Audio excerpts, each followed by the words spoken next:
আসসালামু আলাইকুম প্রিয় ভিউয়ার্স।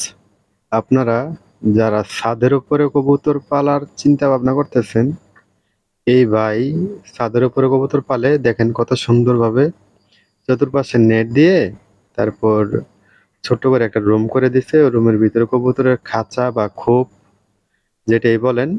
তো এই ভাই এই সিস্টেমে কবুতর পালে, সাথে গাছও রাখছে। খুব সুন্দর একটা পরিবেশ দেখেন, খুবই সুন্দর দেখার মতন একটা পরিবেশে কবুতর পালন করে।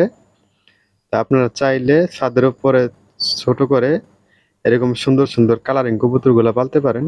বিশেষ করে কালারিং কবুতর যেগুলা দেখতে খুবই সুন্দর, এই সমস্ত কবুতর পালবেন। আর আমার চ্যানেলে যদি আপনারা নতুন হয়ে থাকেন, অবশ্যই চ্যানেলটাকে লাইক করবেন বা সাবস্ক্রাইব করবেন। তো আপনারা চাইলে এই সিস্টেমে এই যে দেখেন চতুর্পাশে নেট আর মাঝখানে একটা গাছ, মানে খুবই সুন্দর একটা পরিবেশ। তো সবাই ভালো থাকবেন। আসসালামু আলাইকুম। পরবর্তী ভিডিওর জন্য অপেক্ষা করবেন।